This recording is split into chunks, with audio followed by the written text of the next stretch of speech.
Today we've got a good friend, Derek Webb, with us. Derek, this is not your first time on the podcast. It's not. It's got to be like at least three times. I can think so. of 3 times that you've been on this podcast now, Yes. but maybe four. I have no idea. Who's counting it? I don't. Well, I'm not, certainly. And this is one of those.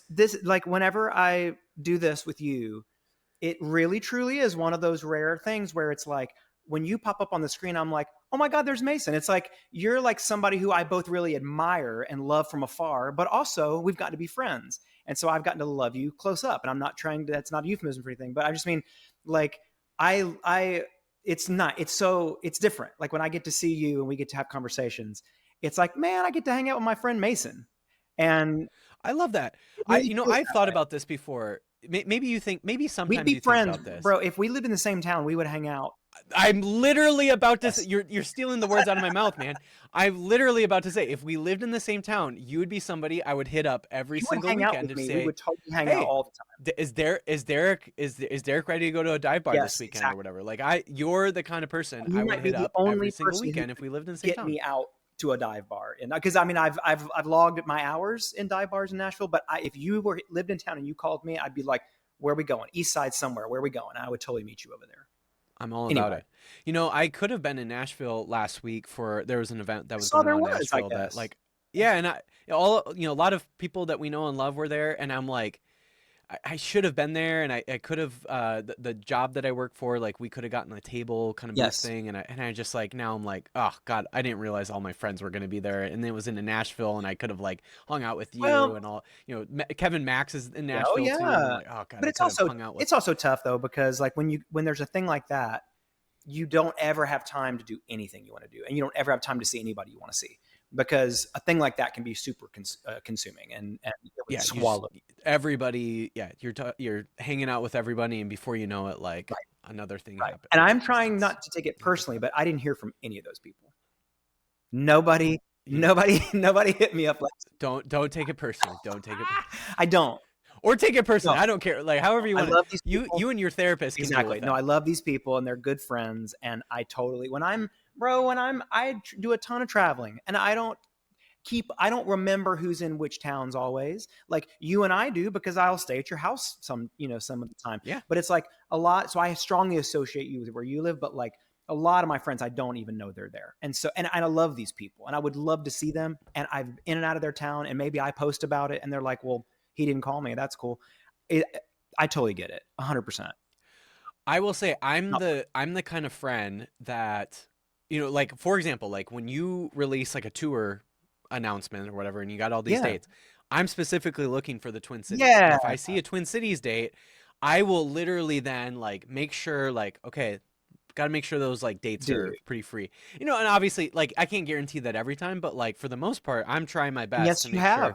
All right, I know Derek's going to be around. I put that in my calendar right away, like just to make note, Derek's going to be around. If something else happens, like I get it, whatever. But like, I just want to know who my friends are that are going to be coming into town. I want to, and you're one of those people that anytime, like Fanny's one of those people, a lot of our friends, like you're the kind of person that if you're ever in the Twin Cities, I will make note of that. And then try to, as you know, as best as I can, try to navigate my calendar in the right way. And we can, we can't always help what's out of our control, but yes, all that was to say, oh my God, I'm so happy to be back on the podcast. That's all I could have just said that, but anyway. Well, but now we're 4 minutes in, and now I've got less content. But it's content. We made some content just now, though. It was good. That's right. Love it. Well, let's talk about Survival Songs. Yeah. Newest album.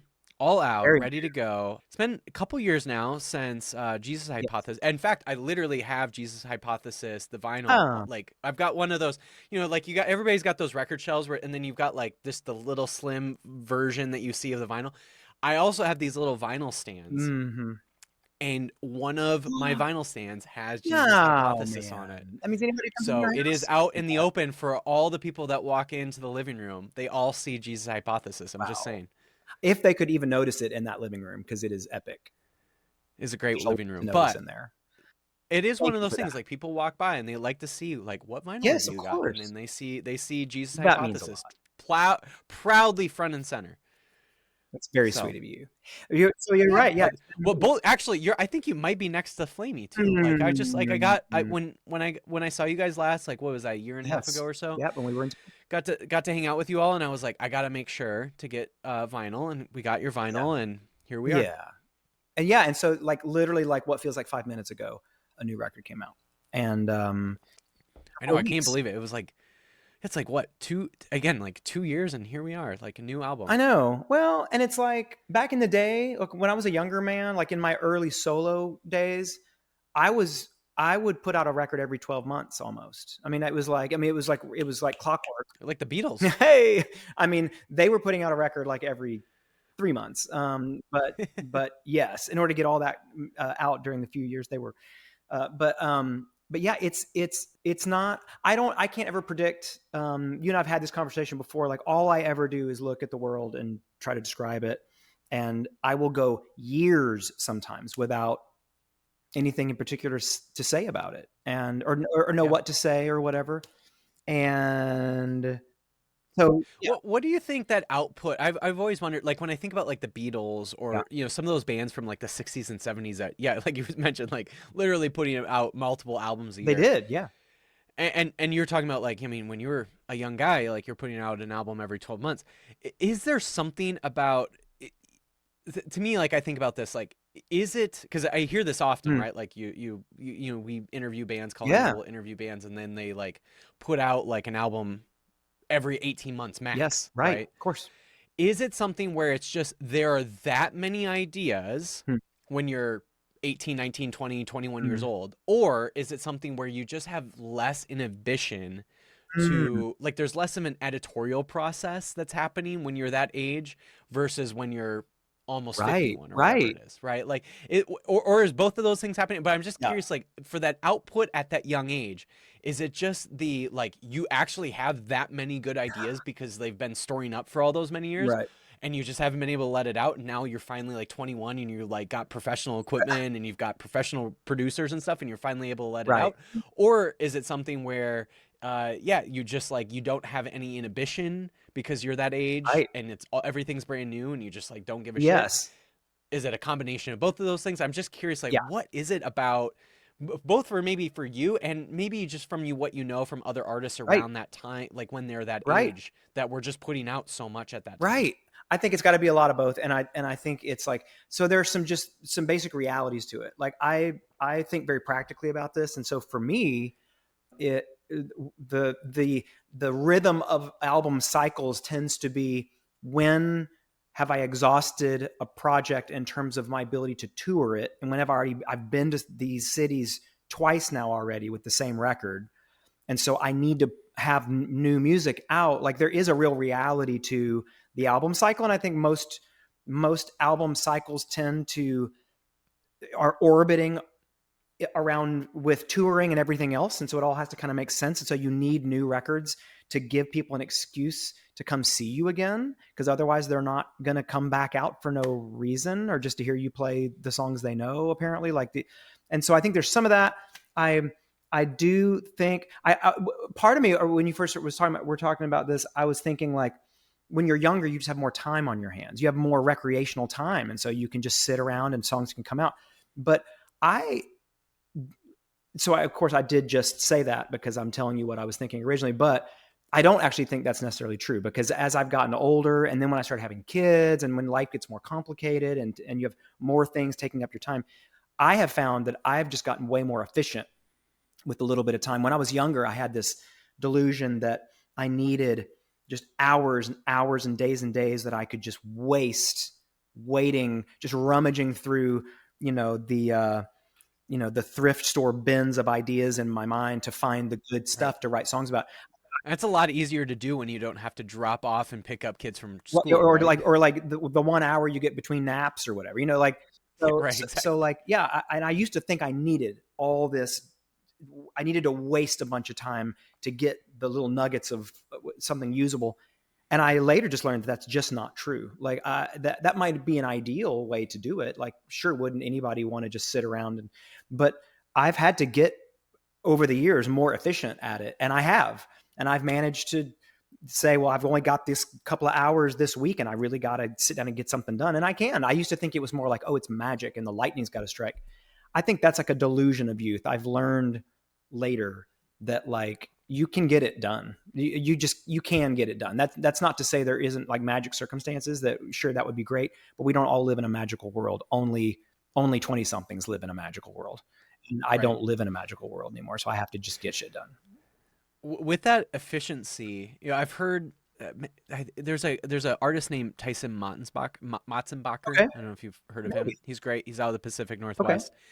Okay. He's good friends with John Foreman, and he mentioned once a few years ago on the podcast that because he knows John Foreman, he said that John, and I don't know if this is true of John anymore. Like it very well could not be, but at one point John would commit to writing a song every single day.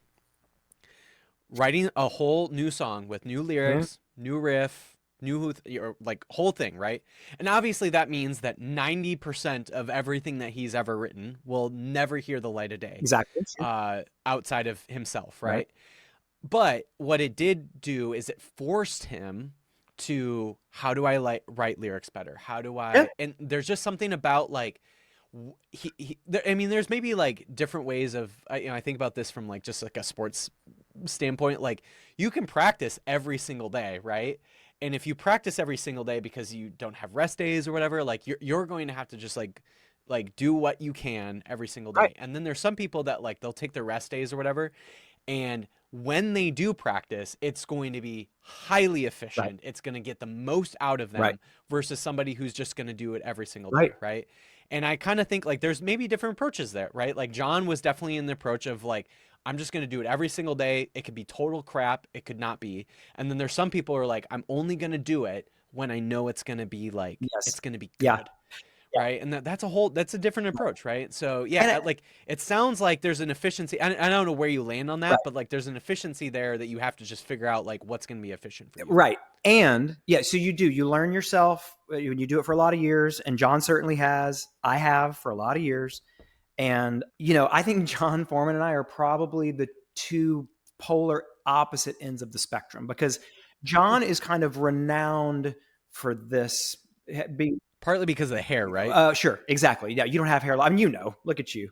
You know what it's like to be renowned for a head of hair. Maybe if you just surfed more, you would have just like kept it for a little longer. Maybe. Or if I didn't, get a sunburn without walking briskly to the mailbox. But anyway, like John is like very well known for being just hyper prolific. I've heard like the mythology of like Ryan Adams, where he'll be making a record and he'll have like, they're choosing from 30 songs and they'll go to lunch and he'll stay behind in the studio and they'll come back 45 minutes later. He's written 2 new songs. And now I've heard like these crazy stories. That sounds like a John Foreman story. Exactly. Where you can't even possibly even keep up with how you forget. You've written so many songs, you don't even remember ever writing some of them, and some of them never even get.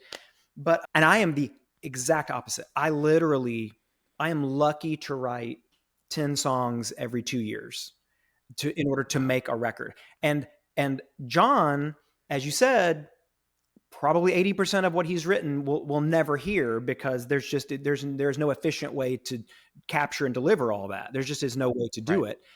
I am the opposite. I don't think I've written a song. I don't think I could maybe count one hand in 35 years that I've done this job that I have finished a song that has not been released. Wow. Yeah. I am like, John will have treasure troves of rarities that'll come in. He's going to be like one of these rap artists that, 20 years after his death, they'll still be releasing new albums. Yeah. And like, you've heard everything, almost every song I've ever finished. You've heard it. If you're listening, you've heard all of it. And so I'm extremely different. Like I can barely manage to write the 10 I need for an album every couple of years. It's like that. Wow. Yeah. When you're out, you deliver. I mean, when I'm doing it, it gets done, and then I literally don't do it until I'm doing it again. And that's like, I used to stress about it. I used to go like, I'd get a few months in and be like, I haven't written literally anything down. I've not typed a word of anything like lyrics or anything, no ideas. I haven't played any new parts on guitars. And I used to stress about it. But observing my rhythm of how I do this for many, many years and many, many dozens of albums of cycles, I've just learned that that's just how it is. And so I just don't stress. I enjoy my life way more now because I finish a record and I'm just like relieved. I'm like, all right, well, I got another 10 songs. Fantastic. Like I got to put one more record out. And then it literally feels like that's it for, like I'm done forever. And I am kind of done forever with that. And I tend to be very thematic and very topical. And so my records like are really consuming. And so like I only make concept records. Like I don't ever make collections of songs that are just their own little random pieces. I don't do that. I never have. I always make collections. I'd rather say one thing 10 ways than 10 things. That's just how I do it. And I know that's a little old fashioned, and so when I get to the end of an album cycle, I gave it everything I had, and I have nothing left. I hold nothing back and I have nothing else. And I just sit on empty for like months and years sometimes. And then all at once I'll just write an album. And then I got more and I did it again. And actually, speaking of survival songs, this album was different than every other one I've ever written in that it happened faster. The process was insanely faster than I've ever experienced in 35 years I've done this. Wow. It usually all happens kind of at once. It's concentrated. I'll start writing, and then maybe over months, I'll kind of put it together. And I'll focus and I'll think about it. I kind of get a theme, I get a title, and I kind of start to work it out. With survival songs, I went into the beginning of the year, 2025, through January. I've been thinking, and this is kind of the way it's felt to me, is like I spent most of the previous year, 2024, looking at the world. I said before, like a job description I like for myself or for creative people is to look at the world and describe it. That, like, just tell us what you see, look at the world. And I was looking at the world all of 2024 and really, for a while. And I think this is a lot of people. And I had no idea what to say. I had no idea how to describe it. I did not have language. I didn't know where to start. The analogy I've been kind of sitting with lately is it's like when you're driving down the highway and the serpentine belt breaks and every gauge turns on. And like the car just goes into total, it's like kernel panic. And you have to just pull the thing over. You don't even know where to start. Everything broke all at one time. It's like looking around the world the last couple of years. It just feels like everything is on fire. And in other words, you have to be running, but you don't know where to run towards because everything is an emergency. And that's how it's felt to me for a lot of reasons. And in my work, I want to be writing and I want to be contributing and I want to be helping. And I'm not unfamiliar with writing protest songs. I've done it a lot in my career. I didn't even know where to start. I didn't even know what to protest. It's like there's been so much. And so I started the year that way. I'd spent the whole previous year that way, really wanting to work. And I couldn't. I didn't know what to do. And what I realized is that when you really look hard and you sit long enough, you realize that for you, for me personally, there was one fire that was taller than all the other ones, and it was in front of all the other ones, and I couldn't see past it to all the other ones even really, and it needed my attention first, and it was the most urgent thing for me, the thing that I was the most personal, the thing I was the most that, and so for me, that was living in 2025 as I was looking at my queer friends, my family members, my loved ones, and especially young people, queer youth, and how impossible and stressed and squeezed the world is for queer adolescent people right now. And increasingly so, because you've always had the church on your back, but now you've got the government simultaneously telling you that you don't exist, but also we're going to weaponize you.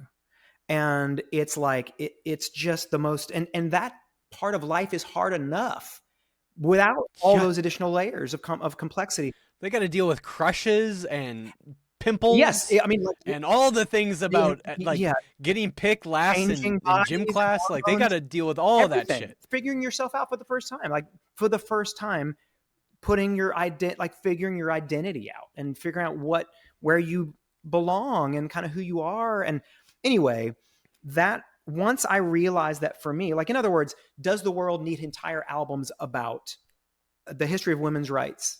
Absolutely. Does the world need an entire album about what's happening in Palestine? Absolutely. Does the world need an entire album about what's happening in immigrant communities? Absolutely. People of color, marginalized people. It all needs whole albums. Absolutely, it does.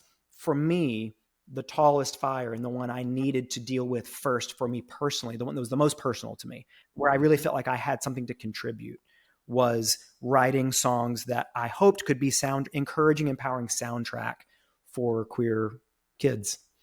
And so I started February. By the top of February, I was thinking, I hope to write a record this year. Second half of the year, I'll record a record, maybe tour. First half of the year, I'll do something else.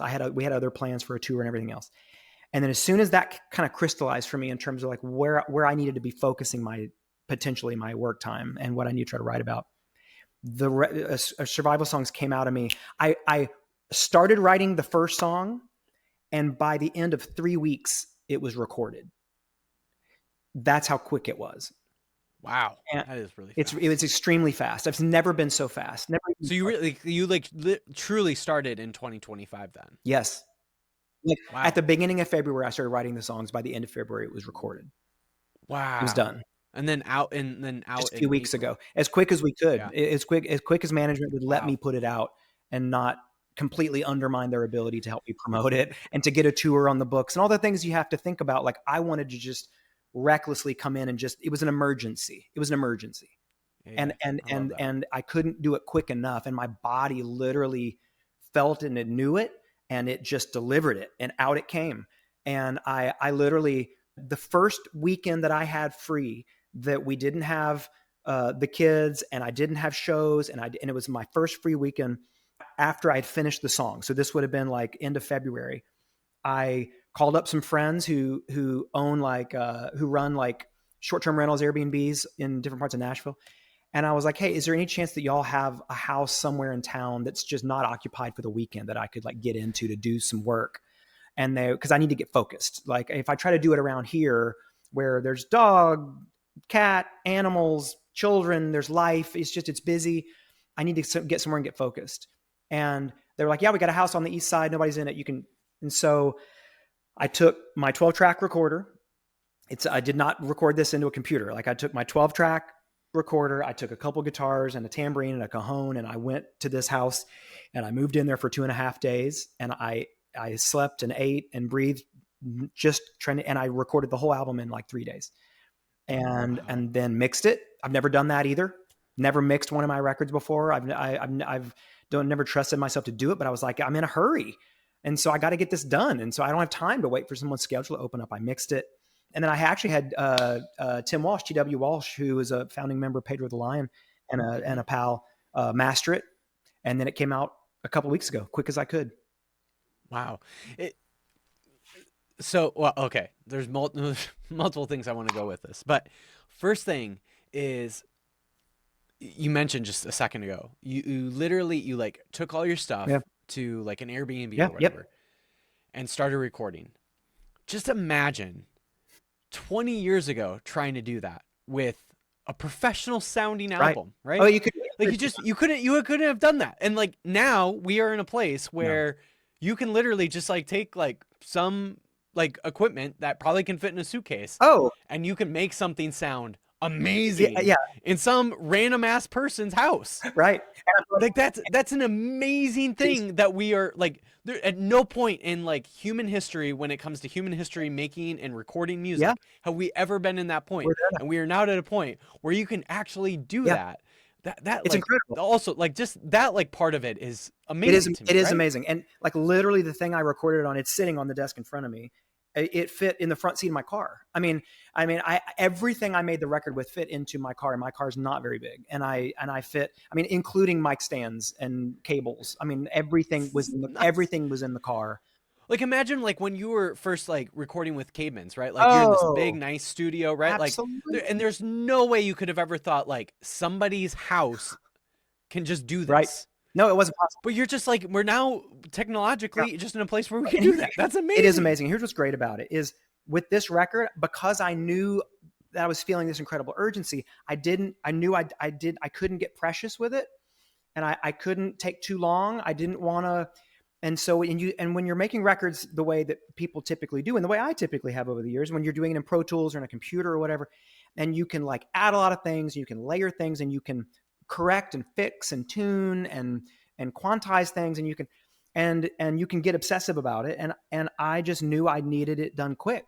And so I didn't need to. And so I took, basically, my thought was, and I've always kind of thought this, but here in 2025, we've arrived, as you said, at the moment where the technology is now makes it possible. That like, I was thinking back to like how much fun I had when I was like in junior high and high school, and I had like cassette 4-tracks, and it wasn't the most incredible sounding thing, but you learned how to do it, and you learned kind of how to, you could externalize your feelings and get them out where somebody else can hear them, and you can make it sound, you can figure out how to make it sound like you want. And it was really fun. I loved experimenting. I always had a 4-track or an 8-track when I was in high school, and I used to play with those. I loved it.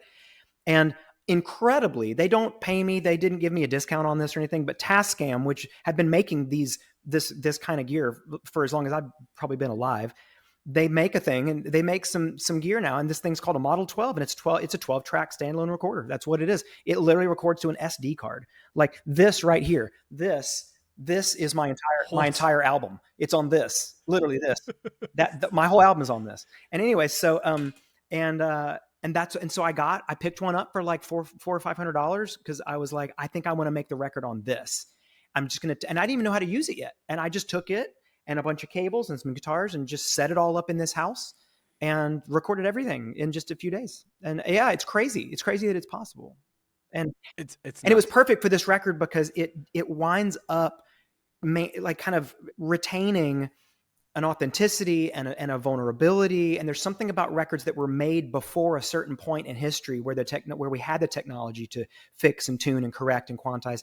It feels, my favorite records that were made in this previous kind of bygone era now, they feel like they're being made as you're listening to them. Like because there's imperfection, and because the guy's not always right on pitch or right on beat, you feel like it feels live. It feels like it's happening right now as it's coming into your headphones. Someone's somewhere performing this.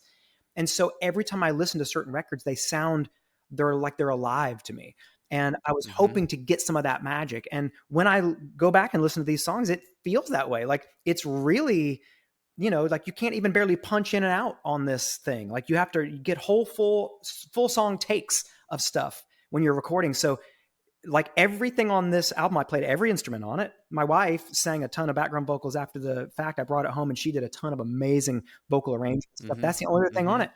And, but it has that quality to me. I can hear that, basically is to say I can hear that, all that imperfection, but it does. It has like, there's something magic about hearing something that isn't fixed. It's got all that humanity and vulnerability on it. And I'm glad that was forced onto this record, too. Yeah. I love that.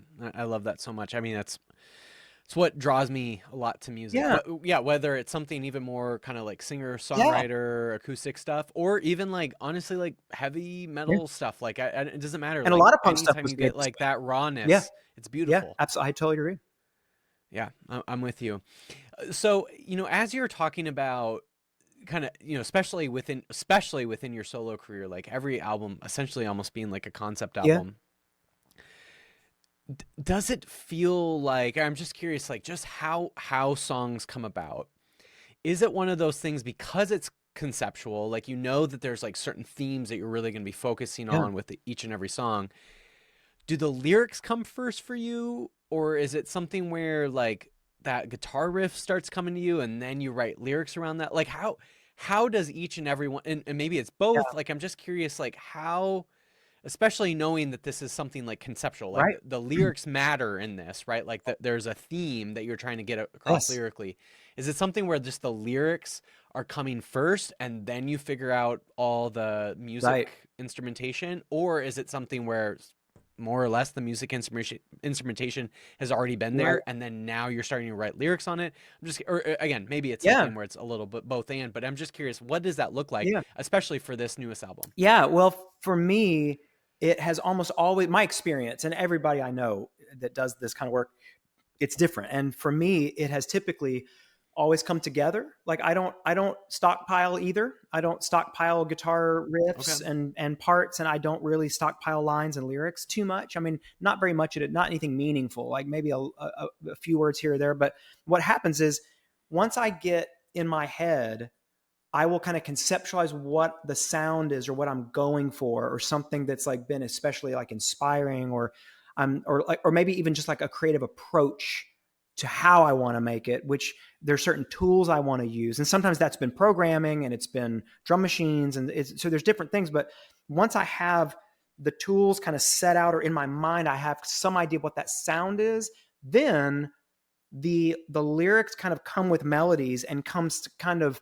in my mind, they're showing up in the style of whatever I have kind of imagined for it from the get-go. And so for this thing, and it's interesting. So you and I were talking just before we started recording, we were talking about artists that we like, and one that came up that I'm just thinking back now that you mentioned, because it seems really relevant to me right now, is Justin Vernon, Bon Iver, who I'm a huge fan of.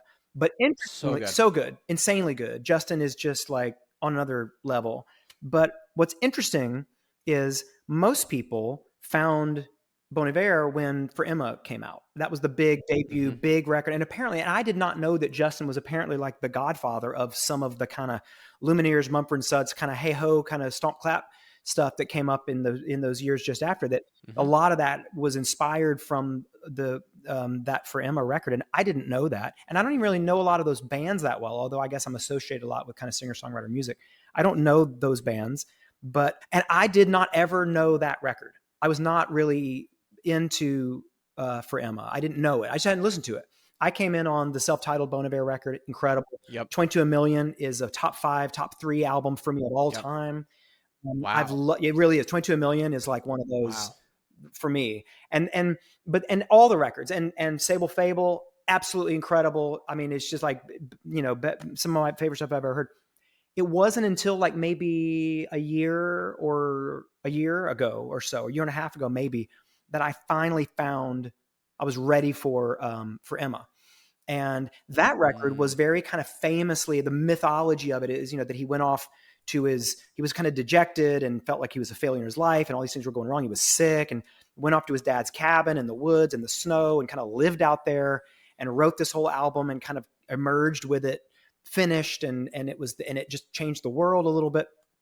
And I will tell you that I listened to For Emma. I'd never listened to it really before, about a year ago. And I probably listened to it at least 100 times in the last handful of months. I listened to it so many times. And because I was trying to listen to what he did, knowing he did it that way. And that was a huge part of me wanting to just go disappear into a house for a few days and see if I could just come out with a record. Just kind of emerge with a thing finished. Now, I did not go to the Airbnb. He was like in a cabin in the woods and I was like in an Airbnb in East Nashville. So it was exactly the same thing. There's like literally a record store across the street and like 8 really good restaurants within walking distance. So it was not, I wasn't like eating venison chili that I had like slaughtered the day before. But like I'm sure Justin was for all those months. But I had the songs, but there was the inspiration from that record definitely came with me. And it was like, I want it to feel real. I want it to feel authentic. I want it to feel, like that. And that was a huge inspiration for me, honestly. And it's like a record from so many years ago now that everyone else has already had their moment of inspiration with. And I just did a couple of months ago. So yeah. Anyway, just imagine all the queer youth you could have liberated if you just would have been in Wisconsin. Can you imagine? I mean, oh my God. It's like, I could have, you would have come out with an album that just would have, with a rock opera. I mean, it could have been a multi. Trump would have just resigned and it would have been withering. Whatever I came out with would have been so devastating that Trump would have just immediately resigned. It would have been. Yeah. Oh, but you know what? You just settled for an Airbnb in East Nashville. I got 9 songs out of it. I got my little album and I'm just doing whatever I can with it. I'm just trying to steward it the best that I can. So I'm here talking to you. That's right. And not AP exactly. or NPR or whatever. Sure. I mean, as long as they're around for people to talk to them, I guess, It's true. That's right. That's right. I love, like, I'm curious for you. It's like thinking through your entire career, right? Like you've been doing this for over 30 years now. When you look back to like early 90s when you first started Mm. this with Caedmon's, like, do you think you could have ever imagined that you'd be writing an album trying to like just help some queer youth make it to another day? Mm. Like Right. that's kind of an amazing thing. Like if you look back, like that's where I started and here I am right now. Well, not obviously it's Yes. not like where you're finishing, but like Yes. here you are now, like Yes. 30 years Yeah. later, and now you're writing albums to just like make sure that like another kid is gonna make it another day. Yeah. Like that's and maybe in like some way or shape or form, like you were doing that unintentionally 30 years ago, but Mm. like now you're explicitly like, I just want to make sure that that kid makes it another day in Yes. high school. Yes. Like, could you imagine like 30 years ago, like that was the music that you would eventually be Right. writing? I don't think I probably could have even imagined I would still be making music, or I don't know what I would have been, because when we started Right. Caedmon's, I was like 19, or I was 19 or 20 maybe when we started the band, is I was right out of high Right. school. And like I'm 50 now. So it's like it was more than half my life ago. And Right. I don't think I had any idea. Here's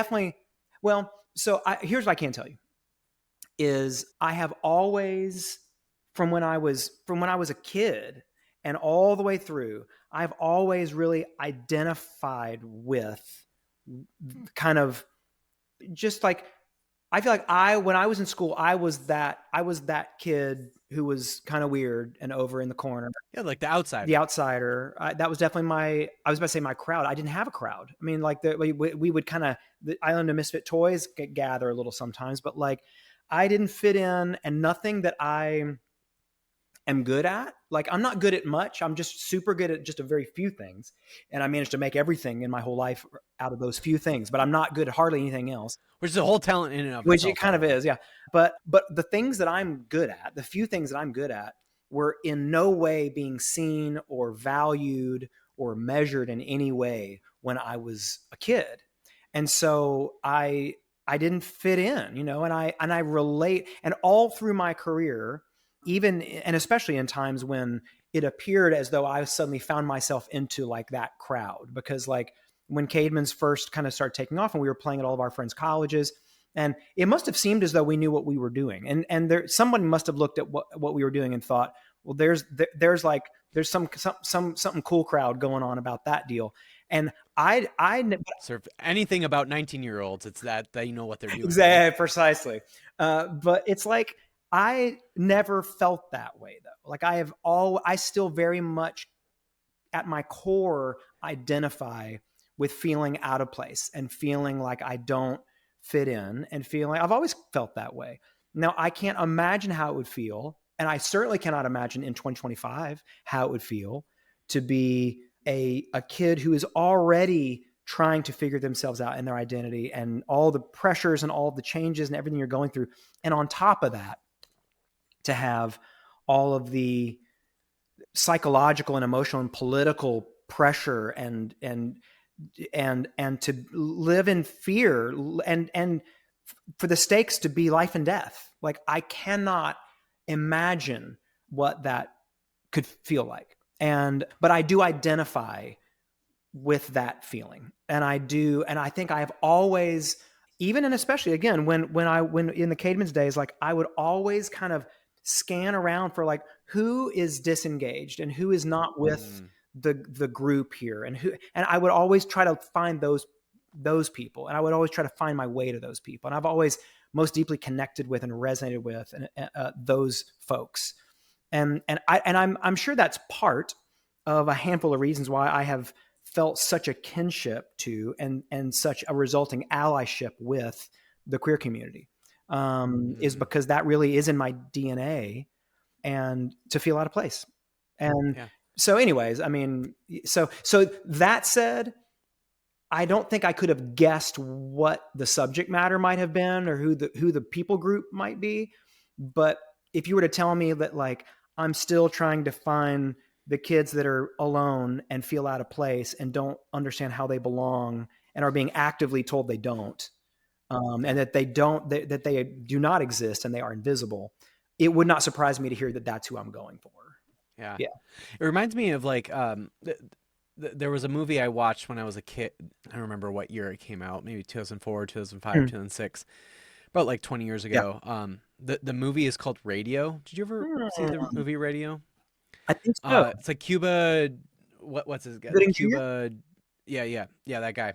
And so the movie is about this, and I don't mean to like tell the story to like make myself a hero, but to say that, because the story isn't Yeah, about yeah, that, but it is to say like why I am maybe the way I am now, like yes. looking back on my life, Yeah. watching this movie 20 years ago. But I remember watching that movie, and there's a scene. So the Cuba character is a guy named Radio who Yes. has some, I don't know if he has Down syndrome or some sort of like intellectual Yeah. disability. But he really loves football, and Yes. he like really wants to be a part of the local high school football team. And there's a scene where he's like trying to, get more involved, and the coach is kind of like, you're kind of like ruining the vibe or whatever. Mm. But like also like recognizing like, okay, like you're just looking to a place to belong or whatever. And at one point, the team kind of turns on him and bullies him. Mm. And there's a scene where his mom finds out like he's not at home, and he should be at home by this point. Mm.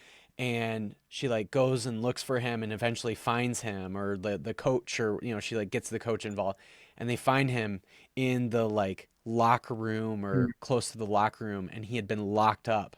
And they eventually, like, the players had basically bullied him, where they just like bullied him to like he just was so scared, and he just like was in this room. And I just remember watching that as like a 11 or 12-year-old, however old I was at the time when that movie came out. And I remember watching that, and I was like, that's the person I want to root for. Yes. Like that's the person, like, whatever.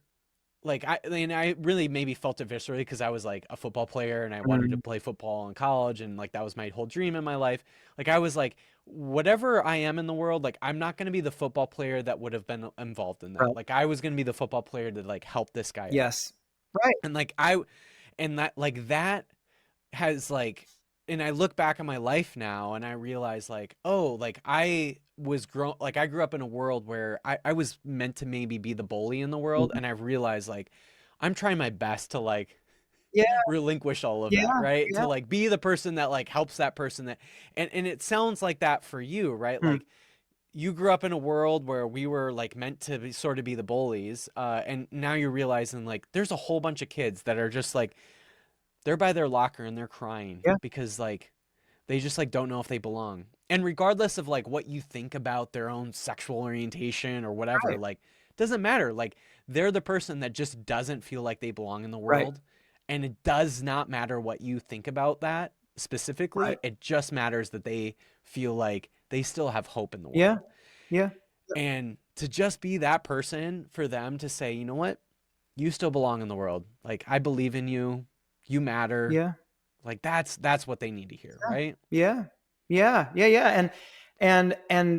And for me, it's like I have spent too many years now watching my friends, some of my best friends, and my loved ones, my family. This is intimate to me, at the business end of so many different groups of bullies. And if it's not the federal government, then it's local government, or it's the church, or it's, Mhm. I mean, it's, Could be even their parents. absolutely, absolutely. Their Yeah. families. Their parents could be their first bullies. Yes, that's right. Of course. And often are. And so, yeah, it's like it's been something that has, if you've been paying attention, there definitely has been a progression, and it's something that's been important to me for a long time, and I've even written songs about for a while.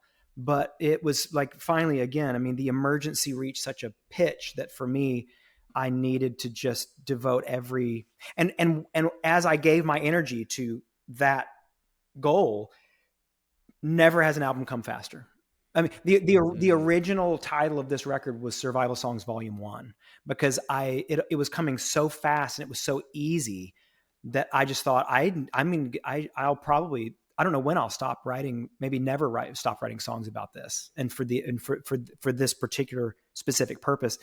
Now, of course, what happens is you finish, and then you have to use a different whole side of your creative brain to shift gear, and you have to go from documenting and creating to recreating and performing and stewarding and promoting. And so I have slowed down on that part of it, but now I'm super anxious, to get out. Like we're talking on a Monday, like by Thursday, I'll be in Florida and I have Right. shows solid to the end of the year. I'm going to, get out and see how these songs feel on the road. And, Yeah. yeah. And I can't wait. It's never felt, my job has never felt more missional than it does right now. And I think you and I have even talked about this kind of strange irony that at this point in my life and career, I feel more resonant with the idea of vocational ministry than I ever Yes. have in my life. And I went Yes. decades receiving thanks for my ministry, a ministry that I was unintentionally doing, or it was not the point. It was not my intention of why I was doing the work. I was not trying to use the songs to further a particular way of thinking or win people to my way of thinking. It wasn't for some other purpose, like a Trojan horse. I mean, I was just doing it to try. I was just trying to write good songs and perform them well. And that was the work. And that had, it wasn't, there was nothing ministry about it, but here now, and increasingly over the last, let's say 10 years, but never more so than right now, I am thinking exclusively about people who are not me. This is the first record of mine I've ever made that I am not. I mean, this sounds so crazy and like such a strange privileged statement, and it is, but like, I am not at the center of this record. Like, I'm barely in this record. I'm a staunch ally. I'm a family member and friend, an ally to this community, but I am not. I'm a straight cisgender man. I'm a student of and a follower into this fight, but I'm not a leader. And this is not inherently my community or fight, but I am joining in it in as far as I am able, and I am taking guidance from and learning from my friends and mentors who are in the community. And but it's strange because like I've even had people who are kind of like my patrons and people who are kind of a little closer to the work I'm doing who knew what the record was, knew it was coming, and kind of had some apprehension about it because they were like feeling weird about the idea that this is the first record of mine that I didn't make for them, which is to say for me, because they resonated with a lot of the records in as far as we probably have things in common in our stories. And this is a record I've made for someone else, for others. And it's like, this is the way you finally like, this is the real work of taking, a wrench to the patriarchy, is like, finally, white straight maleness is even decentered from my narrative. Like it eventually has to get personal for everyone, and it's something you must do intentionally. You have to like literally even decenter yourself from your own story in order to see the people around you who need you to speak up and who need you to bring the allowance of the privilege that you've been gifted and bring that to bear for the emergencies and the fires that are raging all around you. It's like whole new writing for you to like write in that narrative is totally. It is. I mean, it has been that way increasingly, but this was a different exercise in it. And it really was like, and as part of it, I'll tell you that, like once immediately as I was starting, like, so at the beginning of February in those first week or so, when I realized what I was going to do, I had the title first, and that's not unusual for me, but I knew what I wanted to call it. And I was starting to write the songs. I immediately texted a bunch of my friends, mostly artists, not all artists, some just writers and some other friends who are great, have fascinating brains, but almost all queer folks who are my friends and trans folks who are friends in my community. And I told them what I was trying to do. I was like, here's what I'm doing, and here's where I need your help. Because part of allyship is showing up in the ways that are needed, not just, I mean, my enthusiasm, I tend to have a lot more enthusiasm than preparation a lot of times. And so I get that. So what I'm doing is not always helpful. And I want to be helpful. I don't want to be like that ally that you have to constantly educate and tell to shut up and do this for us. And so I texted a lot of my friends and I said, here's what I'm doing. And could you take a second at some point in the next couple of days and think for me about what you would say to your adolescent, younger, teenage, whatever self, in order to help them get through what the world is like in 2025? Like, what would you say to yourself that if you knew you only had a second to grab yourself by the shoulders and keep yourself alive right now, as hard as the world is, what do you think you would say? What is that language that's needed and could be helpful and meaningful, and I got so much unbelievable feedback to that. And so much of that language was what was weaved into these lyrics. And it was the great guidance for me from so many of my friends. And some of them I went back to the folks I thought would do it for me and said, would you, this was so beautiful. Would you be willing to just grab your phone really quick and hit record and just say that to yourself? Like with your voice, say it as simply as you can and send it to me. I don't even know what I'm going to do with it, but it's so meaningful. It's been so impactful just to read what you've written. I have to feel like that could be some element. And I wound up finishing. I thought the record was kind of done at a certain song. And then I added one more that is just, I thought if I can get 41 minutes with a kid to say some things that I hope could be empowering language and soundtrack and helpful to keep them alive for another moment, to give them some encouragement again and empowering words. I don't want to end it with clever poetry. I don't want that to be the last few moments we spend together.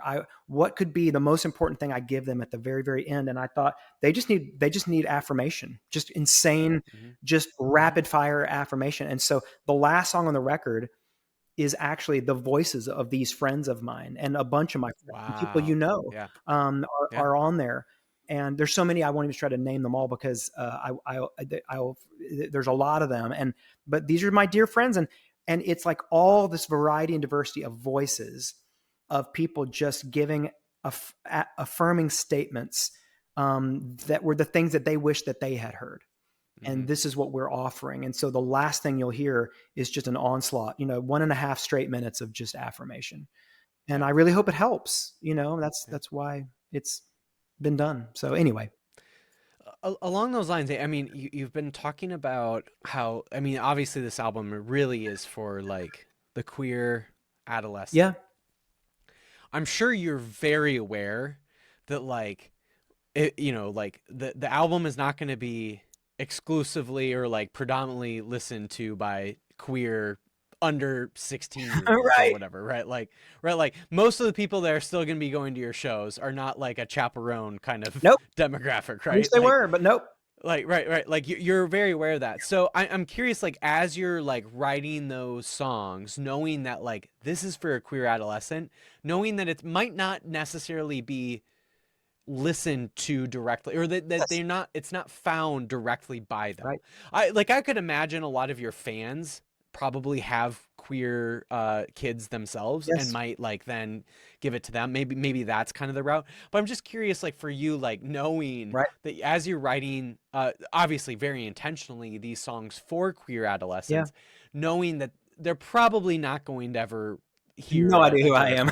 They're that, like, let's be honest, right? Oh, yeah. So like I'm curious, like how, like what is the way you think through that? Like how do you do you process that? So I mean, other than getting the songs written, once I had and then sending them to friends and getting good encouragement that the songs were resonating and that it felt right and that it could be helpful. And at that point, it's like, as though I'm such a niche and a niche and a niche and a niche. I mean, what I do is so specific. And so, I'm for hardly anybody, the music I make, it's for hardly anybody. And so it's hard enough for me when I'm swinging the bat as hard as I can for the obvious people who might know who I am already. That's already not the easiest thing in the world to try to get the music out there. So of course I knew this was going to be like, I couldn't have made things any harder on myself, because I don't think that this is obviously is not my audience. I mean, these are people my kids' age, these are my kids and friends. And so for me, honestly, the first thing I did, and I started literally months ago, like as soon as I started writing the songs, I am nothing if not organized. I mean, you can beat me on a lot of fronts, but you cannot out research and out prepare me, because like I am, and my wife and I are both this way. We're like raging Enneagram 5s. Then like you cannot out prepare me. Like, and so I will, if it's preparedness that was called for, I will win on that. And because I am tireless about it. And I got a giant spreadsheet, and I filled it with every single organization that I follow, that I support, that I've ever heard of, that is doing good, meaningful work in the queer community, especially with queer youth and adolescents. And I'm thinking of everything from, P Flag to Glad to Trevor Project to, Beloved Arise to, just everybody I could think of, and all the peripheral ones and all the influencers and all the thought leaders and I made this exhaustive spreadsheet list of all these organizations and people, friendfluencers, and also just people I don't know, that I just admire, people I had connections to who maybe have big audiences, and anybody I could think of.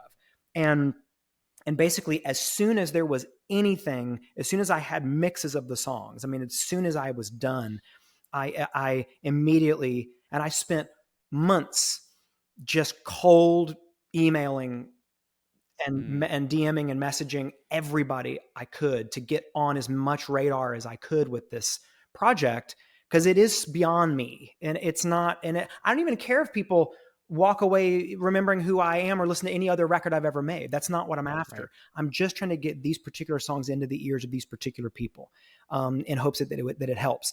And so I did a ton, and I started asking all my friends, does anybody know anybody? And I did a shit ton of work trying to do outreach and meet folks and try to earn and try to have my friends vouch for me with certain other people and organizations, and made some incredible connections and friends, and folks who heard the music and looked into me and got back and said, we would love to feature this, and we would love to spotlight you, and we would love to distribute this internally, and we would love to help you when you come to town, and we would love to. And it's the most work I haven't really talked about this much, but it's for sure the most work that I've done preparing for an album release, probably since my first solo, since She Must Shall Go Free. Wow. And I remember that record, I was like, no one's ever heard of me. I've come out of this band, but I've never done this before. And it's a challenging record. That was a pretty challenging, every record of mine's been challenging for some reason. And I remember getting a list of like every college, like RUF and Wesley Foundation leader in the country that I could get a phone number for, anywhere Caedmon's might have played, because we were a big college band.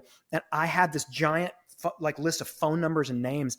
And I called, we were in the van driving around to these shows, and I was calling all day and like, hi, and they never heard of me, but they heard of the band maybe. And I was calling them and just asking them to please, like, we're going to send it to you, and please play it for the students, the people you work with, and I would love for you to help me spread the word. Not since then have I done anything remotely close to this kind of work, trying in front of it and during. I'm still doing it. Right. And even right now, this is not the reason you and I are talking, but I'm doing a lot of interviews right now because I put up a link on my website and I was like, I will record 30 minutes with anybody who's willing to help me promote this record. I don't care how small your blog is. I don't care how small your podcast is. I don't care if you have no listeners, you're just going to launch it for this reason. I don't care. If you're willing to talk to me and give me a chance to talk about the record, and you're willing to promote that in your little circles, I will repost you and I will talk to you. I did like 8 interviews today, and I'm doing like 12 tomorrow. Like I literally, I put blocks on my calendar, and I put a link up on the website, and I probably got 40 interviews in the next 2.5 weeks. And some of them are with friends, and some of them are with people who have decent little, things they're doing. And some are for people who don't have 2 people listening to them. And I don't care. I'm going to talk to this is one of those projects that, for me, again, the urgency and the importance and the stakes, I don't want to look back and think I did not give everything I had trying to steward and get these songs out. And so that's what I'm busy doing right now. I love that. I love that. Yeah. It reminds me of like, if for example, right, if a 16-year-old queer kid at school doesn't hear this because of the music they're into, like, that's one thing, right? Like, but there's a real possibility, right? Like you're doing everything you can, and I think that's great. And I think at the very least, Eric, like, knowing your audience, you definitely have a lot of people in your audience who probably grew up listening to Caedmon's, especially have followed your career, they love you, and have since come out of the closet. Yeah. And what they might need most right now is, like, they have a relationship to their 16-year-old self that they have not been able to rectify, or have a reconciliation with. Yeah. And they hear this album and they're like, this is what I needed to hear when I was 16. Yeah. I've heard from some of right? those people actually. Like that is to me like that. If nothing else Yes. happens, that will happen. I'm Yeah. guaranteed, if not already has Yeah. happened, and that will that to me is like almost probably got to be worth it, right? Yes. That Oh, of course. the like that your fans that have come out of the closet over all these Yep. years and now are like now able to re-navigate their own relationship with their own 16-year-old self. Yes. Yes. I appreciate you saying so. And I have received emails and DMs and a handful of extremely meaningful messages from it that are exactly that for a very small group of people in a very narrow bottom area of the plinko board where the ball has fallen very, to a certain area. It's like the Some $1,000 people, right? Exactly, the $1,000 people. To me, they're the $1,000 people. Yeah, that's right. I've gotten messages, and they have basically said something like, "I grew up on your music," or "My parents were big fans of your band, and I was maybe made to listen, to your maybe my household only allowed Christian, so-called Christian music Right. to play in the house." And and so it's part of my early narrative and my and exactly what you said. And since I have come out, I've transitioned, I have a wife, I've got a husband, I've got a family, I have my own children now. And there's something for them about hearing the same voice that sang those songs, those early songs that were connected to a very different part of their lives. Right. Hearing Yeah, totally. weirdly hearing my same voice say these things now seems to have been very meaningful for some folks too. And because for exactly that reason. And that is obviously like, that's well beyond anything I could imagine or have intended, but it's been like the sweetest. I mean, like that it's like every one of those emails is a fucking Grammy. I mean, it's like, it means everything. That's a great way to describe it. It is. And it's like, I mean, that's a Dove Award right there, right? I should have said Dove Award, of course, which are Grammys or whatever. But like it really is, and it's and you're right. I will take every bit of that, and of course that's in my mind that there are going to be those people because I already know those people. I already know that those people exist because I've met them all, or not them all, but I've met a lot of them on the road the last handful of years, as I have been more and more outspoken, and this particular subject matter has found its way more into the center of what I'm tending to write about, things like that. I'm having these conversations, so I hope that that's happening. I hope that it is. But I also hope somehow, and I'm also hearing from friends who are like, have either kids or nieces, nephews, or, who also are handing this, or who are kind of passing this stuff around, hopefully. And I hope they don't look me up because I'm super complicated. How do you explain me to anybody, especially like somebody my kid's age? Because I've got teenagers, but it's like, I hope they can just, even if in a vacuum, I hope that they can find the songs and that it could help. Honestly, that's it. I just hope it helps. That's what it's all about. Yeah. I love it. Yeah. I love it. Well, enough about survival songs. Are you ready to talk about artists that on paper you should love, but you don't? And then artists on paper that you shouldn't love. I love this. I love this about our conversations. You always have, and apparently, as we talked about just before we started, like I've been on just a few times now where you had to dig a little deeper into into the toolbox of these types of questions. But I love that you have them. And so and you already kind of shared some of yours with me. I don't know if that's part of it. I don't know if you do that as part of this segment. If you share, well, I mean, maybe I've shared it before. Yeah. So for example, an artist that, and you can go however way you want to go with this first, but an artist that I should love, but on paper, but I don't love is Law Dispute. Right. For whatever reason, to me, they just sound like a Me Without You cover band, and I don't mean that disparage. Like I mean, they're great. Like they're on their own. Covering a great band. I just can't get into them because like there's something about, I think Me Without You is one of the greatest bands ever, and because of that, like anything that kind of sounds like them but isn't them just sounds like a sort of high school band version. It's like, why not just listen to them? Yeah, it's just like Law Dispute's one of those. So that's a band that on paper I should love, but I don't. A band that I do love, but on paper I shouldn't love is, and I mentioned this, like maybe there's kind of like a series of artists like this. But like to me, like The National maybe is like the most like noteworthy of like bands that are kind of in that like indie singer-songwriter world that have gotten really popular. The National, literally probably a top 10 favorite band of all time for Yeah. me. Like Trouble Will Find Me, probably a top 10 favorite album of all time. Yes. Like I just absolutely love the National. I will see them anytime I can. I absolutely love them. And also there's very few bands that they're associated with that I'm into as well. Right. Like they're just not the scene that people would associate me. And I also like generally don't like most of the other bands that they're are kind of around. But for whatever reason, the National is just like on this next tier of just I absolutely love them, and almost any other band that's kind of like them, just not really into. Yes. So okay, so so here I go, and this is perfect that you've said this, because on paper I should love them, and I just don't. I cannot get into them. Are you ready for it? Let's hear it. The National. Really?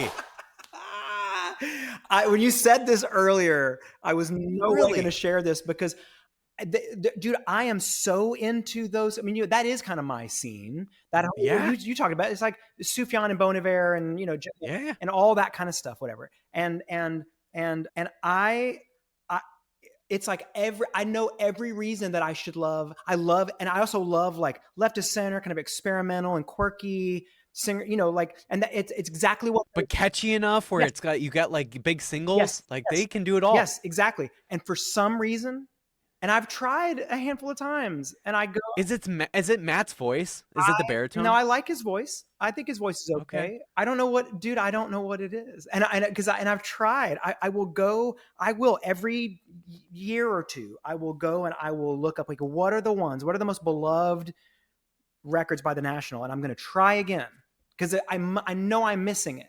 And so I will go and I will put it on and I will listen to it, and partway through I'm just like, I'm now realizing I haven't been paying attention for like 3 songs, and I'm not into it. I'm just not interested. So here's what I will say about the National, like where they can get boring. As a huge National fan, I say this as a huge National fan, where they can, and like I've hitchhiked to see the National. Wow. Like that's how dedicated. I've hitchhiked across the country I believe that. to see the National. That's how dedicated I am. Where they get boring is their slow stuff. The National, and they only, especially their last like number of albums, will have songs like this. Yeah. But their faster songs, like the songs that kind of like are fast enough to be a single or whatever, those songs they just nail so well. Yeah. It's the songs where they're just generally slower. Yeah. They just kind of all meld into one. Now, I think in an album entirely, like if you're listening straight through an album, it kind of works. Yeah. But if you're just like, if you're in the mood of just like, I just want to listen to the singles, I want to listen to something that's catchy, the National isn't able to make a song that's slow, that's catchy. They only are able to do that with a faster song. Well, so the faster songs to me are the ones that I absolutely love from the National. Yeah. Like those are my most listened to songs because those seem to be the singles. Yes. Generally. Well, I'm a real completist, and I'm an album. I'm older. So I like albums. Like I like whole statements, and I make records that are like that. And so like I'll hang in for the whole thing. But so let me say this though. For many years, I knew I should like Wilco, and I didn't get Wilco. And I remember when all my friends were getting into Yankee Hotel Foxtrot, and everybody's losing their minds. And I remember being like, all right, I want to be in on this. I want to be, I want to be the cool guy or whatever. And so I went and got it, and I listened to it, and this was like decades ago. And I just did not get it at all. It just sounded like it made no sense to me. And I couldn't even listen all the way through it. I didn't like it. I didn't get it. And then years later, when I was ready finally for it, nothing changed. It's not like they went in and changed it, and then I listened to the new version of it. I mean, I was different coming to it, and I acknowledge it. I take full responsibility for that. And all of a sudden, I put in Yankee Hotel Foxtrot years later, and I was like, there's no way this is the same record. Like it was a revelation, and it changed. And that record actually changed like everything. It changed how I listen to records. It changed how I make records. It changed how I write. It changed everything. It was a huge record for me.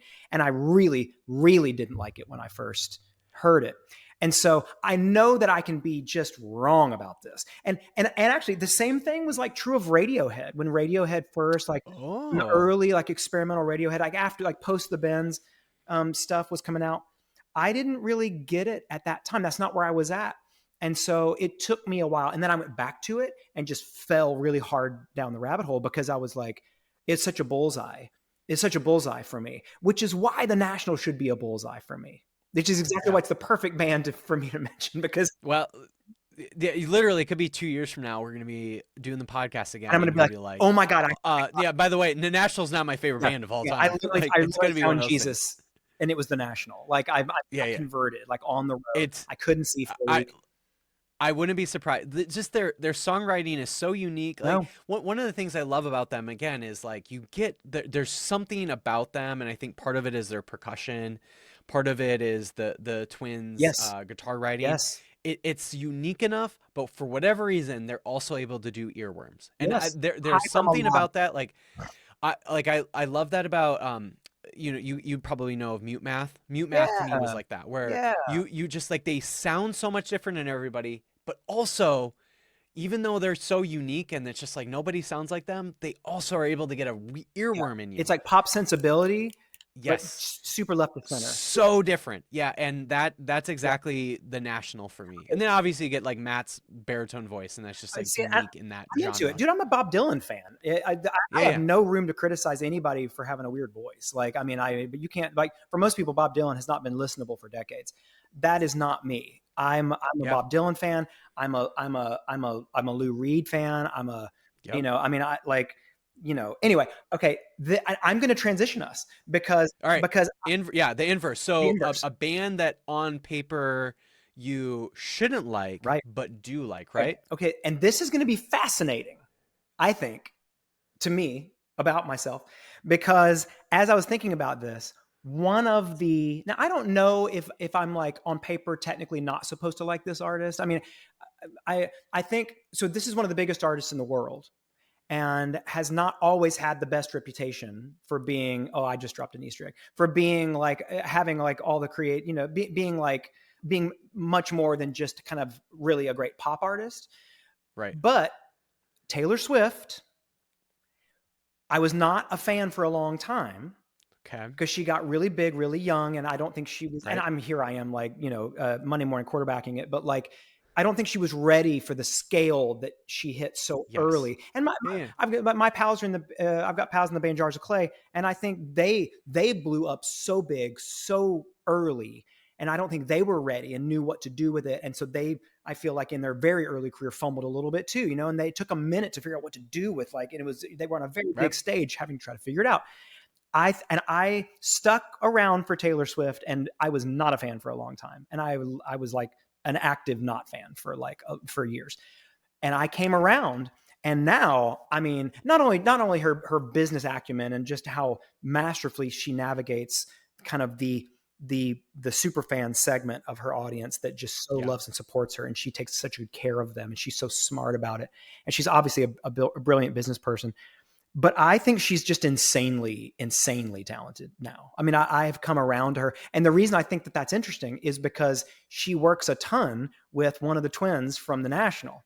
Yeah, and exactly. And like some of those records that he's very active on. I mean, he's the one, to my understanding, who put like the Rubber Ridge guitar in her hand. Yep. And the Folklore album kind of fell out of that situation. Yep. And Jackie. Yeah, and they have the National has I think it's called Coney Island. They have a song with her too. It's probably the biggest National song on Spotify. Yeah. But yeah, I get that. Anyway, I think she tends to be one of those like because I really, really do love very left of center and very experimental stuff. Like and I really do. And it kept me away from her a little bit because I was kind of bristled a little bit at like the big pop thing.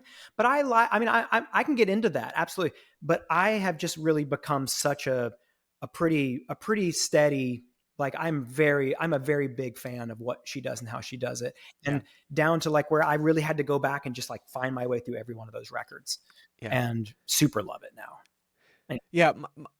Here's what I'll say about Taylor Swift. So I'm not a big fan of her. Yeah. However, what in terms of big fan, meaning like it's not like I actively dislike her.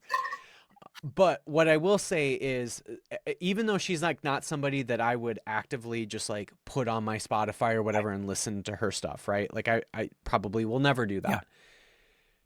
Her ability to like, you just exist in the world. You go to you go to a boutique, you go to a restaurant, you go anywhere publicly where there is music being played overhead, you will hear Taylor Swift. And my ability now to like, oh, that's a Taylor Swift song that I've never, and I probably like, unless I'm in a public place, I will probably never hear that song and tell them again. Mm. But like every time I'm in a public place, you will hear one of her like songs. Like she has like just, and I don't know, like maybe I'm trying to think of like other examples of that in pop music history. Like I'm sure Michael Jackson was, like I wasn't alive when Michael Jackson was at his heyday, Right. but like I would imagine Michael Jackson was in that level. But like just that ability to like almost exist, almost like a big brother of music, where you just are always going to exist wherever anybody is publicly. She has totally nailed that. Right. And so there are Taylor Swift songs where I'm like, I don't realize it's a Taylor Swift song until like I like think about it, I'm like, oh my God, that was Taylor Swift. Right. Like just because she just exists almost like omnipresent, to be honest. Right. And we are like, in a world that's a level of talent. Like as much as like I might be like, oh, I don't really like that or whatever. Right.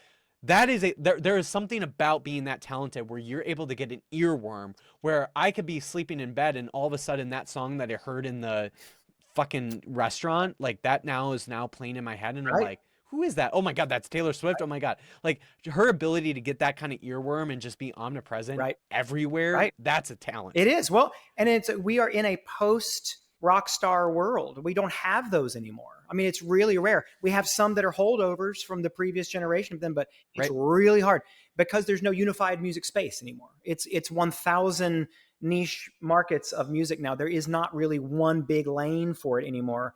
You know, even those artists are not even those artists anymore. But Taylor is one of the, and what's really remarkable is that you can be that big, probably, I think, inarguably the biggest artist in the world. I think you could probably say she's the biggest artist, I think it's probably in the world right now, and has been for quite a while. And she can still manage to produce things that are intimate and very vulnerable and quirky and like I mean, the Folklore album is a great example, but that's a whole album of it, but and that was kind of her quarantine album, I get it, but like the fact that here's what it is, the fact that she is still taking risks. Most of these artists who achieve this, they achieve it the day they stop taking risks. She is an artist who has accomplished it by way of taking risks. Like she really dramatically reinvents herself, and risks. I don't know, I mean, how like people who loved her, like, bubblegum country stuff, how they receive an album like Folklore, or how they receive some of her more like really dense, almost kind of like electronic, like industrial, super poppy stuff, really experimental pop. And, I don't know, but she managed to do it, and she brings everybody somehow along for that ride. And I just think she's masterful. And so it's fascinating to me that I somehow cannot manage to find my way into the National, but they've gotten through to me by way of Taylor Swift, which is like those. And so there's my two, like the one I should and the one I shouldn't. And that's how it works out. So if you're just like looking for a better version of the National collab with Taylor Swift, it's called The National. That is that's the better version. Like more concentrated. Like if you like the watery OJ that comes in the can in the if you're like I really like that collab with Taylor Swift and the National, but you're like, but I could do without Taylor Swift's vocals. Have I got a band for you? It's called The National. That's right. Yeah. Yeah, there's a lot of people you want to say this about Bon Iver, because exactly, yeah. If you like whatever what was that song that he did with or that she did with Justin Vernon? Yes. Like if you like that vocal with that she did with Justin Vernon, like, hey, do I have a band for you called Bon Iver? It's called Bon Iver. Exactly, that's exactly right. Yeah. Great. So I'm into it. So and here's what I will say, like, she didn't have to go and like end up collaborating with all these sort of like, I mean, like I wouldn't call them indie artists at this Yeah. point. Like they're all very popular, but she didn't have to collaborate with these unbelievable singer-songwriters, with the National, with Bon Iver, with others. But she chose to, because she like wanted to challenge herself as a songwriter, Right. to challenge herself as a vocalist. Yes. And it made really good music. It might not be her most famous songs, but it made really good music. Yes. And at the very least, like I think we have to respect her for that. That she didn't. She's not like the kind of like she doesn't seem gatekeepy in her Right. musicianship. Like she's willing to collaborate with people that make sense with her music. Yes. And there's some artists who are only the artists who they are because she collaborated with them, you know, who she really brought up and took under her wing and like really helped, you know, popularize and are amazing now. And yeah, you're right. I mean, like she surrounded herself with like younger, hungrier, more indie minded writers and musicians. And I love the way that like she basically kind of sneaks off with Jack Antonoff for, you know, a month, and they go somewhere where like no opinion or external voice can get in there and be an influence, and they do exactly whatever they want to do. And I love that. Like and it says something to me that's, you know, I've seen interviews with Justin Vernon and talking about that collaboration with Taylor Swift and how stoked he was to do it because of how much he respects her and how he knows from the inside, like what kind of artist she is and what kind of person she is. What kind of, and how I think that gave me some credibility to her, that like the fact that like Aaron Dresner or Justin would and honestly, like, I mean, there's been artists that I really respect. Like, I have a friend named Zach who plays in a band called May, who loves Taylor Swift. Right. And I like, when I encounter some of these artists that I really respect, who are actually really like, even if you like aren't into her music, you should respect like her songwriting and everything. And I'm like, okay, maybe I like need to rethink this a little bit. That has caused me to rethink her music a little bit. And I appreciate that. And yeah, it's shitty that it causes like it requires me to like listen to other people to like get to that point. But nonetheless, like I do get into like, I get it at least. Like I might not be the person that like actively listens to Taylor Swift, but I at least get it at this point. Yeah. Yes. And I'm that way with like John Mayer and Ed Sheeran. Like these are people who I have a tremendous amount of respect for, and I know that they are remarkable, talented. But I don't know maybe I don't know maybe either of their songs. I guarantee you would recognize them, but it would be one of those things where you're just like, you wouldn't actively go. But I've never, like you said with Taylor, I've never gone and put on an Ed Sheeran record. I've never gone and put on a John Mayer record. But I respect the hell out of both of them, and I think both of them, at least at this point in their lives, seem like really interesting and cool people. Like they like, maybe not at other parts in their careers, but right now, as I see them and understand them in the world, they're interesting to me. And I'm very curious and I'm very open about, and I know that they're obviously huge, but like, I think they're legitimately extremely talented. I have no problem with these folks.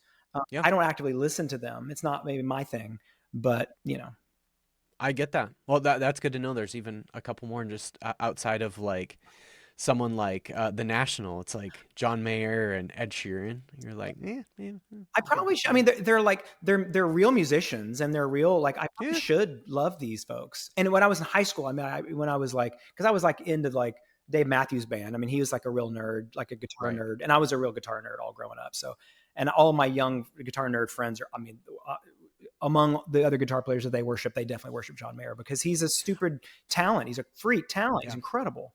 Anyway, Dave Matthews Band, just any jam band, I'll be honest, I don't get it. I do not get it. Like, I'm not a jam band. Like Dave Matthews Band at one point had they were like one of the best selling bands of all time, and maybe still are. I think they are one of the highest grossing touring bands still. Like touring bands. Like it blows my mind. Like I think about that with like Nickelback too. Like Nickelback's one of the like highest grossing like touring bands ever, and like I just like I don't get it. Right. And like Nickelback, I'm like, and I grew up in South Dakota. Nickelback, I'm like, I know their songs, right? Like if you play Nickelback, like a hit Nickelback song, I know the songs. I guarantee you could play the most popular Dave Matthews Band song, and I guarantee you I still don't know it. And yet they are one of the highest touring bands of all time. Right. And I don't understand. I don't know. It blows my mind. And like all the respect to them, but it just doesn't make sense. No, to me. right. Right. And I think there's just something about like that jam band world where, yeah, of course they would be the highest grossing because like all those bands literally travel with the band. Well, and it's experiential. The whole nature of jam bands is the jam. You get a new concert every single time. So when they play, it's happening. It's new revelation every night, and it's not like that with these other bands who just play off the record. And it's a different thing. Yeah, I just like and like I'm in the hardcore world enough where like that kind of probably happens, but like the jam band world, that's like a whole other thing. I just like they got a whole economy. Like the Grateful Dead, they literally like there's people that have made livings just being Grateful Dead fans. Being fans, exactly. Like just like bootlegging shit. Like I just like I don't get it. Like all the little makes no fish sense to that me. behind the whale. I'm far enough from that world. I don't understand it. I know it exists, but that's about my. I'm happy for those people. That's amazing. It's unbelievable to me. Knock him dead.